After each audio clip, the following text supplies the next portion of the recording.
Bonjour à toutes et à tous, merci de nous avoir rejoints pour ce webinaire consacré aux conséquences de l'augmentation de l'âge de la retraite des femmes. Pour commencer, je me présente, je m'appelle Sarah Français, je suis responsable du secteur de gestion au sein de Retraite Populaire et j'animerai ce webinaire en compagnie de Pauline Dain-Houbert, qui est responsable du service juridique également au sein de Retraite Populaire. Bonjour à toutes et tous. Alors, nous avons conscience que la réforme AVS et l'augmentation de l'âge de la retraite des femmes est un sujet complexe. On espère pouvoir répondre à la majorité de vos questions. Donc, le déroulement de ce webinaire sera réalisé sous forme de questions-réponses. On continue. Par contre, si vous avez des questions générales qui vous viennent au cours de la présentation, n'hésitez pas à utiliser le chat. Nous y reviendrons à la fin de la présentation. Et si vous avez des questions plus personnelles sur votre situation, ou vous auriez besoin de plus de détails, là on vous propose, vous aurez nos coordonnées à la fin de la présentation, de nous faire un mail et on se fera un plaisir de répondre à vos questions. Donc avant d'entrer dans le vif du sujet, juste quelques mots sur Retraite Populaire.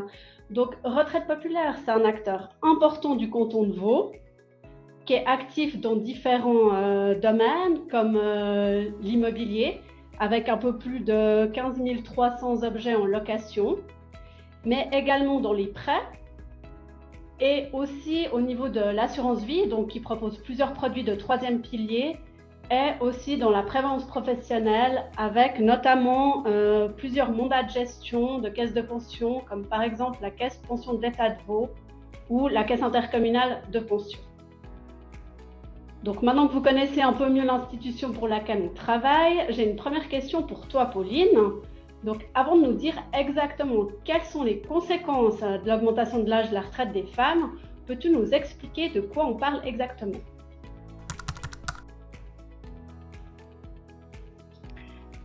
Avec grand plaisir, Sarah. Alors, comme vous le savez, le peuple et les cantons, ils ont accepté le 25 septembre 2022 la réforme qui s'appelle AVS 21. Cette réforme, elle va rentrer en vigueur 1er janvier 2024. Et c'est dans le cadre de cette réforme qu'a été prévue une augmentation de l'âge de la retraite des femmes. Merci Pauline, d'accord, mais pourquoi fallait-il réformer l'AVS ? Alors, si on reprend depuis la base, donc l'AVS, l'assurance vieillesse et survivance, c'est quoi? C'est le premier pilier. Et quel est le but de cet AVS? C'est de garantir le minimum vital en cas de perte de revenus à la vieillesse ou au décès. Que fait l'AVS? L'AVS, elle verse forcément des prestations aux personnes âgées ou aux survivants. Alors, ces prestations que verse l'AVS, elles dépendent de deux choses. D'une part, le niveau de revenu qui était précédemment obtenu juste avant la survenance d'un de ces deux risques, la vieillesse ou le décès, et puis aussi par rapport à la durée de cotisation. Et ce qu'il faut comprendre, c'est que l'AVS, on a droit à ce qu'on pourrait appeler une pleine rente AVS, uniquement si on a cotisé pendant 44 ans. On parle d'échelle dans l'AVS et il faut, pour avoir une pleine rente, c'est uniquement l'échelle 44 qui nous donne une pleine rente, 44 comme 44 années de cotisation. Alors, qui est-ce qui cotise à cet AVS? C'est toutes les personnes qui sont domiciliées en Suisse ou qui y travaillent. Toutes ces personnes, elles sont obligatoirement affiliées à l'AVS et elles payent des cotisations. Maintenant, ce qu'il faut savoir, c'est que par rapport au financement de l'AVS, l'AVS, il repose sur le principe de la répartition. Ça veut dire quoi la répartition? Ça veut dire que vous et moi, aujourd'hui, on paye des cotisations AVS et c'est ces cotisations AVS qu'on paye aujourd'hui qui servent à payer les rentes des bénéficiaires aujourd'hui. Si vous voulez, dans l'AVS, il n'y a pas de capital. On n'est pas en train d'engendrer un capital, puis à la fin, ce capital, on l'utilise et on le transforme en rente pour verser des prestations. C'est la répartition, c'est-à-dire que les cotisations que je paye aujourd'hui servent à payer les rentes d'aujourd'hui. Donc en fait, comme il y a de plus en plus de bénéficiaires de rente et puis de moins en moins d'actifs, Donc, il a été nécessaire de trouver une solution pour que le financement de l'AVS reste garanti à long terme. C'est exactement ça. Et puis si on regarde, il y a aussi un autre phénomène qu'on peut voir là dans cette slide qui est reproduite, c'est une slide de l'Office fédéral de la statistique. Là, on voit finalement qu'un autre phénomène qui impacte l'AVS, c'est quelque part, c'est l'allongement de l'espérance de vie. On le voit clairement ici, hein, en 1960, si on prend le premier bâtonnet, là, il y avait 19,8% des hommes, respectivement 32,1% des femmes, qui vivaient au-delà de 80 ans. Et puis, si on regarde l'autre bout de chacun des graphiques, là, on voit qu'en 2021, c'est 52,4% des hommes, respectivement 70,6% des femmes, qui vivent au-delà de 80 ans. Alors, pour vous, pour toi, pour moi, c'est une très bonne nouvelle parce qu'on devient de plus en plus âgé. Par contre, évidemment que pour l'AVS, ça pose problème puisque l'AVS doit verser des rentes pendant plus de temps. Donc en fait, pour résumer, c'est non seulement la diminution des personnes qui cotisent, donc des assurés actifs, et en plus l'augmentation de l'espérance de vie qui ont engendré cette nécessité de revoir le financement de l'AVS. Oui, c'est exactement ça. Et puis pour réformer cet AVS, finalement, pour assurer le financement de l'AVS sur le long terme, une des mesures qui a été prise par le législateur fédéral, c'est l'augmentation de l'âge de la retraite des femmes. D'accord, Pauline, merci. Mais tu nous parles d'âge de retraite, mais j'ai cru comprendre qu'avec la réforme, on ne parle plus d'âge de retraite, mais d'âge de référence. C'est exactement ça. Alors, on a changé de terme, mais en fait, ce qu'il y a là derrière, ce qu'il faut comprendre là derrière, c'est que dans le cadre de la réforme, le législateur, il a prévu aussi de la flexibilité. Puis ça, on y reviendra plus tard. Comme la retraite devient flexible, c'est plus un âge fixe, c'est plus 64 ans pour les femmes, 65 ans pour les hommes, c'est flexible. Donc, on ne parle plus d'âge de retraite, mais on parle d'âge de référence. D'accord. Alors, on l'a bien compris, augmentation du nombre de personnes qui arrivent à la retraite, accompagnée d'une augmentation de l'espérance de vie, ont nécessité de réformer l'AVS pour assurer son financement à moyen terme. Maintenant, plus concrètement, qu'est-ce qui va se passer pour les femmes avec cette révision de l'AVS? Alors, la réforme, je l'ai dit, la réforme, elle rentre en vigueur 1er janvier 2024. Par rapport à l'âge de référence des femmes, il ne va rien se passer en 2024. C'est dès 2025, donc une année après l'entrée en vigueur de la réforme, que l'âge de référence des femmes va commencer à augmenter pour qu'en 2028, tout le monde, hommes, femmes, ait le même âge de référence qui sera à 65 ans. Donc, si je calcule bien, cela signifie qu'en 2025 et 2028, l'âge de référence des femmes augmentera de 3 mois en 3 mois, comme ce qui est illustré sur le graphique qui apparaît à l'écran. C'est exactement ça. Donc ça, c'est un graphique fait par l'Office fédéral des assurances sociales. Et puis là, on le voit clairement. Pour les femmes qui ont 64 ans en 2024, c'est la première petite flèche, pour elles toucheront exactement la même rente d'AVS, que ce soit avant ou après la réforme, il n'y a rien qui change. Après, dès 2025, les femmes, elles devront travailler 64 ans et 3 mois. Elles devront travailler 3 mois supplémentaires pour avoir la même prestation qu'à 64 ans. Et ainsi de suite, 6 mois après l'année suivante, et puis après 9 mois, et enfin on arrive en 2028 avec 65 ans pour tout le monde. Donc ces mois de travail supplémentaires que les femmes proches de la retraite devront accomplir, elles leur permettront de percevoir la même prestation que celle à laquelle elles auraient eu droit à 64 ans sans la réforme AVS. Et pour les femmes moins proches de la retraite, leur nouvel âge de retraite, donc l'âge de référence, sera donc de 65 ans. Mais pour les femmes proches de la retraite, est-ce que le Conseil fédéral a prévu des mesures pour atténuer les effets de cette réforme? Alors effectivement, comme dans toute révision législatives, bien souvent, le législateur il prévoit des mesures transitoires ou compensatoires. Là, en l'occurrence, avec AVS 21, le législateur il a prévu des mesures compensatoires. Elles sont au nombre de 2.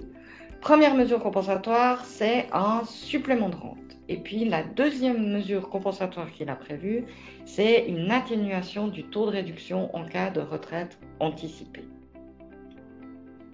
Donc, si je comprends bien, Pauline, est-ce que c'est juste d'expliquer tout ça de la manière suivante? Donc, les femmes qui bénéficient de ces mesures sont celles qui sont nées entre 1961 et 1969. Donc, pour ces femmes, si elles décident de partir au nouvel âge de retraite selon la réforme, donc les 64 ans et 3 mois, 64 ans et 6 mois, 9 mois, etc., donc elles bénéficieront d'un supplément de rente. Par contre, si ces mêmes femmes refusent de travailler ces mois supplémentaires, donc d'aller au-delà de 64 ans, elles percevront leur prestation de retraite de manière anticipée. Mais par contre, le législateur a décidé d'appliquer une réduction pour anticipation plus favorable que ce qu'elle est normalement. C'est exactement ça. Hein. C'est ces 2 mesures qui supplément de rente d'une part et puis atténuation du taux de réduction d'autre part. Donc pour faciliter la compréhension de ces mesures, parce qu'on se rend bien compte que ça reste quand même très théorique, l'OFAS, ils ont mis en ligne, donc l'OFAS c'est l'Office fédéral des assurances sociales, ils ont un site internet qui est très bien fait, et ils ont mis en ligne des calculateurs pour que les femmes qui sont touchées par cette réforme puissent aller voir finalement à quelle sauce elles vont être mangées. Donc, si on prend un exemple de ce calculateur, par exemple, une femme née en juin 1963, donc son nouvel âge de référence sera de 64 ans et 9 mois, donc elle aura droit à une rente AVS non réduite dès avril 2028. Donc, si c'est cette option qu'elle choisit, elle aura droit à un supplément de rente et le montant dépend encore de son revenu annuel moyen. Donc, cette même femme, si elle part à la retraite à 64 ans et 9 mois et que son revenu annuel moyen déterminant est compris entre 57 361 et 71 100 francs, et pour autant aussi qu'elle ait une durée de cotisation complète, donc les 44 années, elle aura droit à un supplément de rente de 75 francs par mois. Par contre, si cette même femme décide de ne pas travailler au-delà des 64 ans, là, elle n'aura pas le droit à un supplément de rente, mais par contre, elle aura un taux de réduction. Le taux de réduction qui sera appliqué à sa rente sera de 2,5% et non pas 4% si on appliquait le taux normal de réduction actuarielle. C'est juste, hein. C'est exactement ça. Donc on voit finalement que le législateur pénalise moins fortement les femmes de la génération transitoire qui souhaitent percevoir leurs prestations de vieillesse avant l'âge de référence. Alors pour être complète, il y a encore une petite précision à apporter, c'est que évidemment pour les femmes qui anticipent le versement de leurs prestations AVS, évidemment qu'elles n'auront pas une durée de cotisation complète. Elles n'auront pas cette fameuse échelle 44 qui s'applique, mais elles auront une rente qui sera déjà elle-même diminuée. Elle ne sera pas basée sur l'échelle 44. Donc si je comprends bien, pour cette génération transitoire, le taux de réduction appliqué à une rente anticipée sera atténué, mais par contre, la rente sur laquelle il sera appliqué, ce ne sera pas une rente complète puisque la personne n'aura pas cotisé durant ces 44 ans. C'est ça. Une personne, par exemple, qui est née en juin 65 et puis qui anticipe sa rente de 2 ans, elle percevra une rente de l'échelle 42, puisqu'elle a anticipé de 2 ans, elle a passé 44 années de cotisation, mais elle en a 42, du 1er juillet 2028 au 30 juin 2030.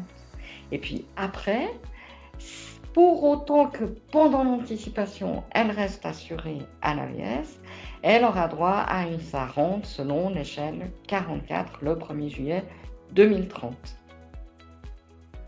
Donc, comme on peut voir, tout ça, c'est pas simple. Donc, je pense vraiment qu'un conseil qu'on peut donner aux femmes qui sont directement touchées par cette réforme, c'est vraiment de prendre contact avec leur caisse de compensation. Finalement, c'est la seule entité qui pourra les renseigner sur leur situation personnelle et surtout si ces femmes souhaitent anticiper leurs prestations. Autrement, est-ce que la réforme de l'AVS, elle a d'autres conséquences qui ne s'appliquent pas forcément qu'aux femmes? Alors effectivement, hein, jusqu'à présent, Sarah, on a surtout développé cette augmentation de l'âge de la retraite des femmes. Mais je vous l'ai dit au début, la réforme AVS 21, en fait, elle vise à mettre en œuvre la retraite flexible. Jusqu'à présent, l'AVS n'était pas très flexible, hein. C'était 64-65 ans, il y avait des petites possibilités d'anticiper et d'ajourner, mais tout ça va être rendu encore plus possible, encore mieux possible, une fois que la réforme AVS 21 va rentrer en vigueur. Donc, à partir du 1er janvier 2024, la rente de vieillesse, elle pourra être perçue entre 63 ans et 70 ans. Et puis, les gens, ils auront aussi la possibilité d'ajourner leur prestation de l'AVS. Donc, ça veut dire que s'ils continuent à travailler au-delà de l'âge de référence, ils pourront ajourner la perception de leur prestation AVS. Maintenant, vous allez me dire, mais pour certains, ça ne vaut pas la peine de continuer à cotiser à l'AVS. Ce qui change aussi avec la réforme AVS 21, c'est que la franchise de cotisation de 1 400 francs par mois qui existe aujourd'hui, la personne qui a des trous, des lacunes dans ses cotisations AVS, elle pourra dire, moi, je ne veux pas qu'on m'applique cette franchise de 1 400 francs par mois, je veux continuer à payer plein pot mes cotisations AVS, finalement pour diminuer mes lacunes et puis pour toucher une rente AVS vraiment plus élevée le jour où je décide de la percevoir. Et pour parler prévoyance professionnelle, est-ce que cette réforme a une influence sur le deuxième pilier? Alors oui, elle a aussi une influence sur le deuxième pilier puisque premier pilier et deuxième pilier, ils sont coordonnés. Ça veut dire que pour le deuxième pilier obligatoire, s'il y a un changement au niveau du premier pilier, ça va s'appliquer au deuxième pilier obligatoire. Donc, dans le deuxième pilier obligatoire, l'âge de référence, il est aussi modifié. L'âge de retraite, âge de référence est aussi modifié et il passe à 65 ans pour les hommes et les femmes. Autre chose, pour le deuxième pilier, comme on a introduit de la flexibilité dans le premier pilier, on introduit aussi de la flexibilité dans le deuxième pilier.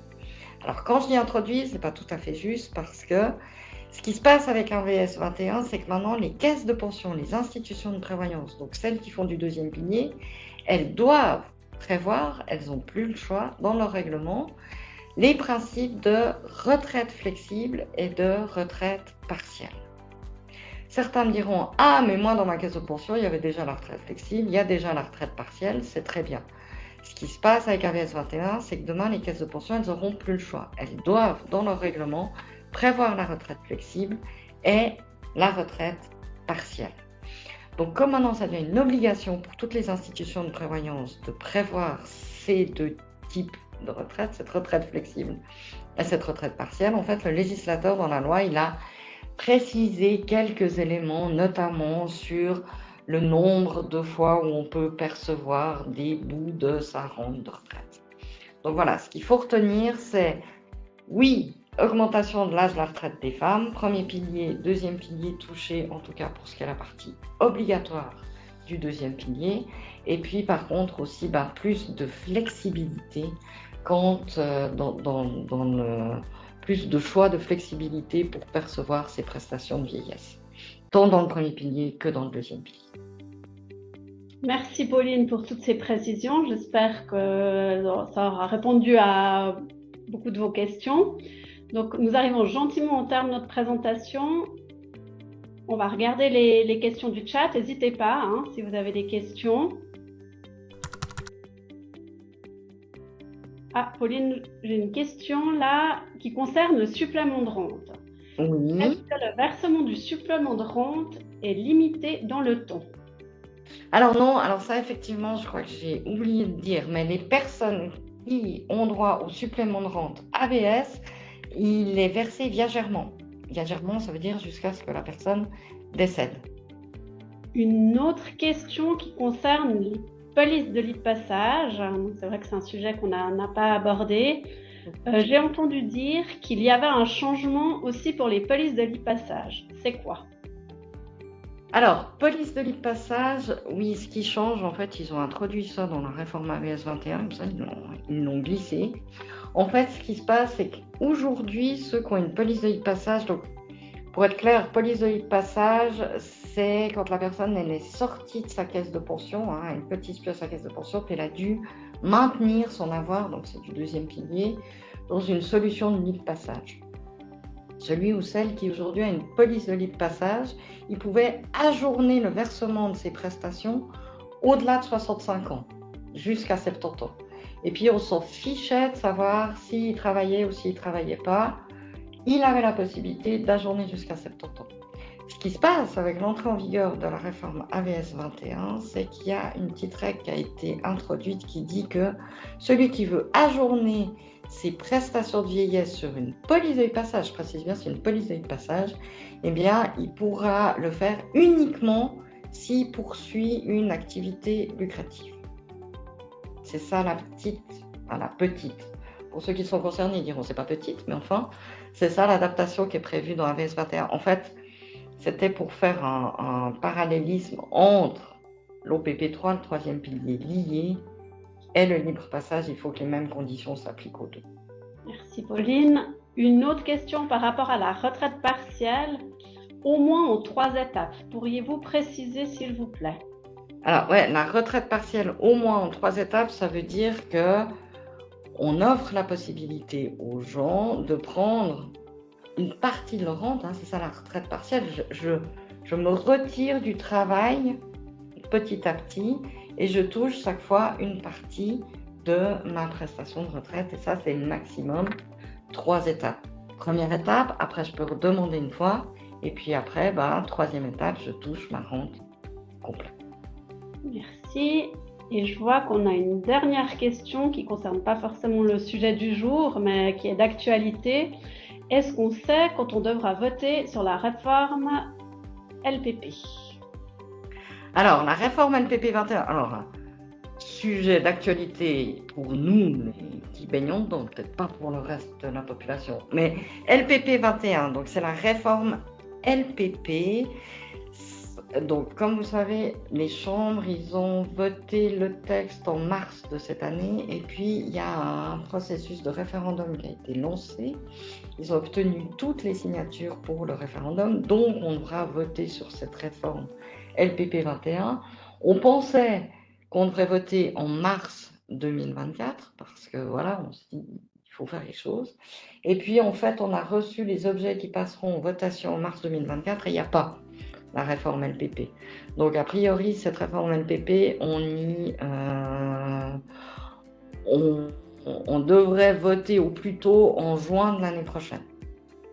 Donc évidemment que si on vote, si la réforme LPP passe la rampe du peuple et des cantons, et à ce moment-là, on fera avec plaisir un nouveau webinaire pour vous présenter toutes les modifications induites par LPP 21. Merci Pauline. On a une demande concernant l'adresse du site de l'OFAS pour le simulateur de rente. Alors là, comme ça, il y a des chances que je vous dise en français puis qu'en fait il faut rentrer en allemand, mais c'est 3W. Si vous mettez OFAS sur le moteur de recherche, vous trouvez. Et puis on vous enverra l'adresse dans un mail avec la vidéo. Comme ça, tout le monde l'aura. Voilà, je crois qu'on arrive au bout de ces questions. Alors n'hésitez pas, si vous avez d'autres questions ou d'autres problèmes, on répond volontiers par mail. Vous avez nos mails qui sont restés affichés un tout petit moment là. Donc n'hésitez pas à nous interpeller par mail, on répond volontiers à vos questions. Et puis surtout, principal message, renseignez-vous auprès de la caisse de compensation. Donc caisse de compensation, c'est le premier pilier pour l'AVS. Auprès de votre caisse de pension pour les femmes qui sont vraiment dans des âges proches de la retraite. Voilà, merci beaucoup, merci de nous avoir écoutés et bon appétit à toutes et à tous. Merci beaucoup.